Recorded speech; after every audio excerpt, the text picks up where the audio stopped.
Hello नमस्ते everyone. जय हिंद। इस प्यारे से प्लेटफॉर्म पे मैं करती हूँ कविता आपका बेहद स्वागत। तो आज हम पढ़ेंगे एक बहुत ही ग्रेट पॉलिटिकल थिंकर के बारे में जिनका नाम है स्वामी दयानंद सरस्वती, जिन्होंने बहुत बहुत एक तरह से समाज को रास्ता दिखाया, आर्य समाज की स्थापना की और भी बहुत कुछ समाज में जिन्होंने किया। तो आज ऐसी ही ग्रेट पर्सनालिटी के बारे में जानना चाहेंगे तो बने रहिए वीडियो के लास्ट तक। जी हाँ, स्वामी दयानंद सरस्वती जिन्होंने नारा दिया था वेदों की ओर लौटो, क्योंकि वेदों में उनकी एक असीम, जिनको कहते हैं कि एक बहुत ज्यादा एक बिलीवेंस था। तो यहाँ पे हम देख सकते हैं स्वामी दयानंद सरस्वती जी की इमेज को, और यहाँ पर इनका लाइफ स्पैन देखिए, 12 फरवरी 1824 से 30 अक्टूबर 1883 तक अपनी संसारिक यात्रा इन्होंने पूरी की यहाँ पे। और देखिए 12 ऑफ फरवरी 1824 टंकारा गुजरात के अंदर इनका बर्थ हुआ था। इनके गुरु की अगर हम बात करते हैं तो विरजानंद दंदेश जो है वो इनका नाम था। और असैसिनेशन, क्योंकि इनके रसोइये के द्वारा ही दूध में मिलाकर कांच जो होता है छोटा छोटा मिक्स करके दूध में दिया गया था। तो 30 अक्टूबर 1883 अजमेर, जो कि राजस्थान के अंदर है, वहां पे इनकी डेथ हुई है। पेरेंट्स की बात करते हैं तो यहाँ पे करशान जी लाल जी तिवारी और यशोदा बैन जो है इनकी माता थी। यहाँ पे हम हिंदी में भी देख सकते हैं। देखिए जन्म, अगर हम इनकी बात करते हैं, इनका निक नेम जो था एक तरह से मूल शंकर इनका नाम था। इनके बचपन का नाम मूल शंकर था। बर्थ 12 फरवरी 1824 टंकारा गुजरात के अंदर। मृत्यु अजमेर राजस्थान में हुई। गुरु जो रहे जिन्होंने इनको बहुत सारा एक ज्ञान दिया, और उसी को ही इन्होंने आगे बढ़ाया अपने शिष्यों के थ्रू। विरजानंद दंडीश जो थे वो इनके गुरु जी रहे। दर्शन, इनके फिलॉसफी जो थी वो थी वेदों की ओर चलो। इन्होंने बाकी धर्मों को क्रिटिसाइज किया। वेदों की जो नॉलेज थी, वेद जो कि संस्कृत भाषा में लिखे गए, उन्हें ही अपना एक तरह से ज्ञान का स्रोत भी बताया। आधुनिक भारतीय दर्शन में इनका महत्वपूर्ण स्थान है। खिताब की बात करें तो भारतीय स्वतंत्रता संग्राम के प्रेरणा सूत्र ये रहे। धर्म, हिंदू धर्म के बहुत बहुत, जिसको हम कह सकते हैं कि सपोर्टर थे। दर्शन की शास्त्र की बात वेदों की ओर, और राष्ट्रीयता भारतीय इंडियन थे। तो अर्ली लाइफ की बात करते हैं। देखिए हमने इनके जो भी बेसिक इनके माता पिता के बारे में जाना। अब यहाँ पे देखिए सबसे बड़ी घटना होती है कि ये सिर्फ 8 वर्ष के थे। इनके पिताजी बहुत बड़े शिव के भगत थे। वही चीज ये अपने सुपुत्र में भी देखना चाहते थे। तो एक बार यज्ञावती यज्ञ पवित जो संस्कार होते हैं, मीन्स यज्ञ जो होता है उसका ऑर्गेनाइज उसको किया जाता है। और उसमें क्या होता है, देखिए इनके पिताजी शिवजी जी के बहुत बड़े भक्त थे, और उन्होंने शिवजी जी को प्रभावित करने के तरीके भी अपने सुपुत्र को सिखाए थे। साथ ही व्रत रखने का महत्व भी बताया था। तो शिवरात्रि के दिन एक ऐसी घटना होती है कि दयानंद सरस्वती जी पूरी रात शिवजी जी की आज्ञा के पालन में जागते रहते हैं। और उस व्रत के दौरान वो क्या देखते हैं कि एक चूहे को प्रसाद खाते हुए, तो इससे उनके मन में मूर्ति पूजा के प्रति जो होता है एक विश्वास, वो हट जाता है। तो इस पे वो ये सोचते हैं कि इस तरह से मूर्ति के ऊपर इस तरह से जो चूहा जो है इधर उधर जो जा रहा है, अगर वो शिव जी जी खुद ही यहाँ पे रक्षा नहीं कर पा रहे हैं, तो वो हमारे दुनिया के मुक्ति रक्षक कैसे हो सकते हैं। तो यहाँ पे कुछ इस तरह के विचार आते हैं। तो इसीलिए इनके बारे में आता है कि ये आइडोल वर्कशिप यानी मूर्ति पूजा को बिल्कुल भी समर्थन नहीं करते थे। अपने पिताजी के अगेंस्ट गए थे ये, तो आइडोल वर्कशिप के अगेंस्ट थे ये। उसके बाद देखिए बहुत सारी इनकी लाइफ से रिलेटेड कुछ ऐसी घटनाएं होती हैं कि हैजा से यानी डायरिया कोलरा से इनकी छोटी बहन और इनके चाचा जी की मृत्यु हो जाती है, जिसके कारण इनके लाइफ में जीवन और मृत्यु का ये जो असली अर्थ है उसके ऊपर विचार करने लगते हैं इतनी छोटी सी एज में। तो इस तरह से ये ऐसे क्वेश्चन पूछते हैं जिससे कि इनके माता पिता बड़े चिंतित हो जाते हैं। तो ऐसा होता है कि इनके पिताजी इनकी शादी करवाना चाहते थे, लेकिन ये मेनली इंक्लाइन थे, इनका जो हम कह सकते हैं कि झुकाव जो था वो आध्यात्मिकता की तरफ था, मतलब रिलीजियसनेस ज्यादा थी यहाँ पे। तो दयानंद सरस्वती जी ने 1845 से लेके 1869 तक क्या किया, भटकते हुए तपस्वी के रूप में सत्य की खोज करते रहे। वो इस तरह से घूमते रहे और लगभग 25 वर्ष उन्होंने बिताए।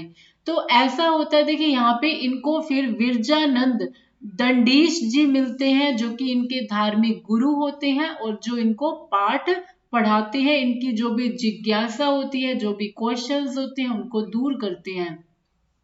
तो विराजानंद जी का मानना था कि हिंदू धर्म अपने ऐतिहासिक जड़ों से भटक गया है और वो कई व्यवहार, कई उसकी ऐसी प्रैक्टिसेस हो गई हैं जो अपवित्र हो गई हैं। तो यहाँ पे दयानंद सरस्वती जी ने विराजानंद जी से वादा किया कि वो हिंदू आस्था और जो वेदों के सही ज्ञान है उसको बहाल करने के लिए अपना पूरा जीवन समर्पित कर देंगे। तो इसीलिए आर्य समाज के संस्थापक भी कहलाए कौन? स्वामी दयानंद सरस्वती जी। आर्य समाज के सबसे ग्रेट फाउंडर रहे।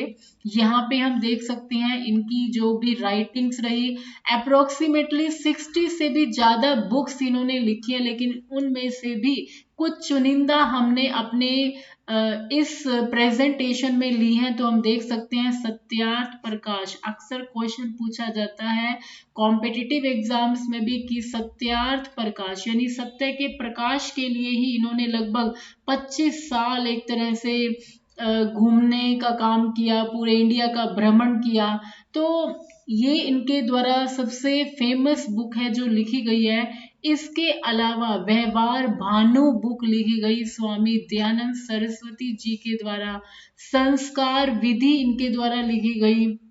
और हम बुक्स को देख सकते हैं, गो करुणा निधि बुक जो है वो लिखी गई है और इन्होंने अपने हर बुक में यहाँ पे हम देख सकते हैं ओम जो है, क्योंकि ओम का एक ऐसा स्लोगन जो है वो आर्य समाज द्वारा दिया गया जो कि भगवान से कनेक्टिविटी का बहुत अच्छा सोर्स भी है।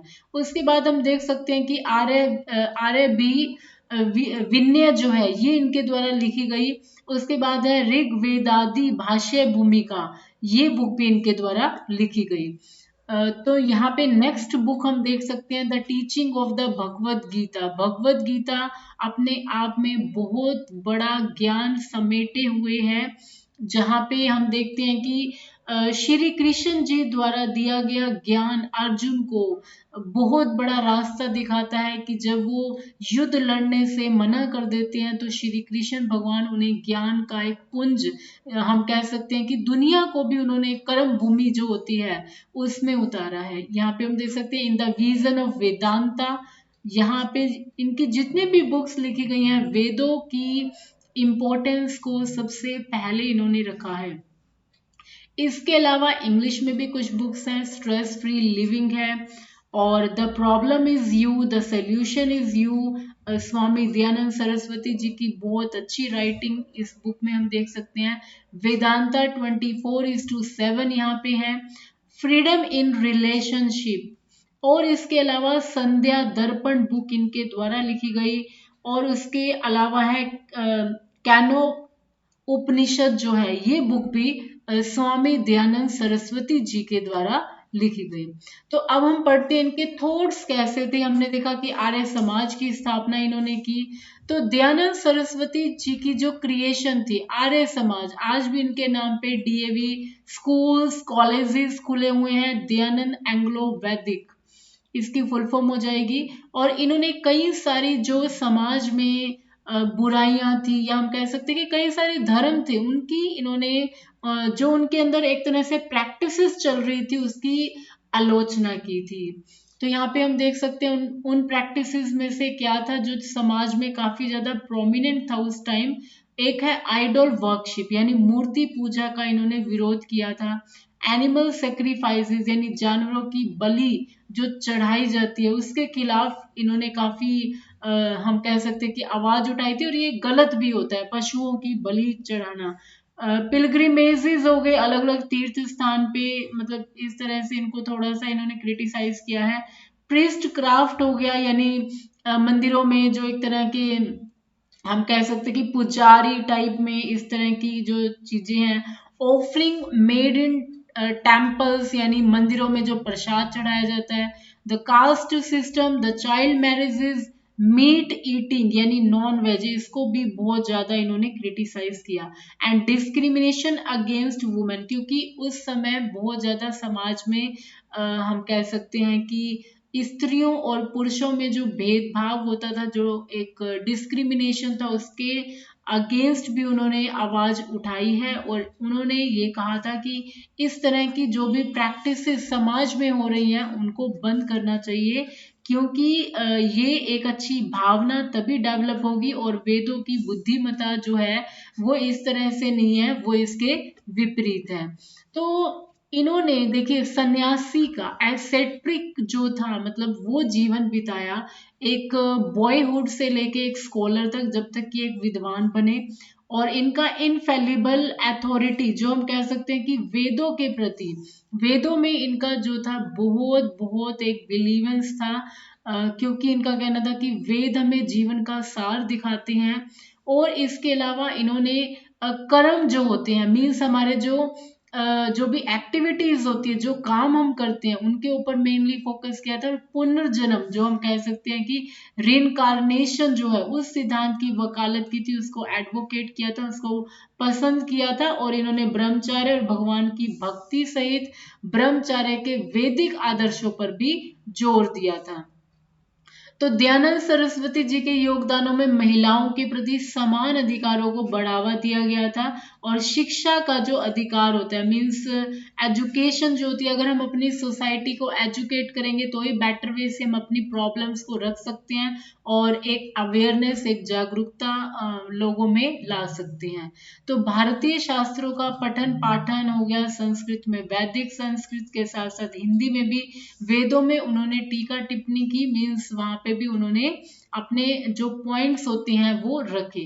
अब देखिए इनके अंतिम जीवन की तरफ हम चलते हैं। ज्यादा लंबी उम्र नहीं थी, 58 के अराउंड ही इन्होंने अपना जो सांसारिक जीवन होता है वो इनका रहा। तो क्या घटना होती है, देखिए 1883 में जोधपुर के महाराज जसवंत सिंह द्वितीय ने दयानंद सरस्वती जी को अपने महल में रहने का न्योता भेजते हैं, और महाराजा दयानंद जी के शिष्य बनते हैं और उनकी शिक्षाओं को सीखने के लिए उत्सुक होते हैं। तो उसी दौरान क्या होता है, दयानंद महाराजा जी के रेस्ट रूम में जाते हैं, तो वहां पे एक डांसिंग गर्ल जो होती है, एक नन्ही जान नाम की एक डांसिंग गर्ल लड़की के साथ उसे देखा जाता है। तो दयानंद सरस्वती जी ने महाराज जी से ये कहा था कि वे लड़की को छोड़ दें, और जो भी अनैतिक कार्य जो होते हैं उनका त्याग कर दें, क्योंकि यही सबसे पहले हमें कोई भी धर्म जो है वो सिखाता है, क्योंकि धर्म की पालना भी तभी होगी। तो इससे दयानंद जी के इस सुझाव से नन्ही जो थी वो नाराज हो गई, और उन्होंने बदला लेने का क्या किया, बदला लिया। तो उन्होंने देखिए अपने रसोइये को कह के, यहाँ पे रसोईया है जगन्नाथ, जगन्नाथ को रिश्वत के रूप में मतलब उन्होंने क्या उनको टास्क दिया कि आपने रात को दूध के कांच के गिलास में क्या करने हैं, कांच मिला देना है, और इस दूध को पिलाना है दयानंद सरस्वती जी को। फिर बाद में जगन्नाथ को अपनी गलती का एहसास होता है, और वो उनको सॉरी भी बोलता है, और इस पे दयानंद सरस्वती जी अपना बहुत बड़ा, जिसको हम कह सकते हैं कि दिल दिखाते हैं, उसे माफ कर देते हैं, लेकिन इसके कारण उनकी मृत्यु हो जाती है। तो ये एक छोटा सा प्यारा सा एजुकेशनल वीडियो था। अगर आप चैनल पे न्यू हैं तो सब्सक्राइब, लाइक और शेयर करना ना भूलिएगा। Thank you so much. इसी तरह से एजुकेशनल वीडियो मैं कविता आपके लिए लाती रहूंगी। तो जय हिंद और जय भारत।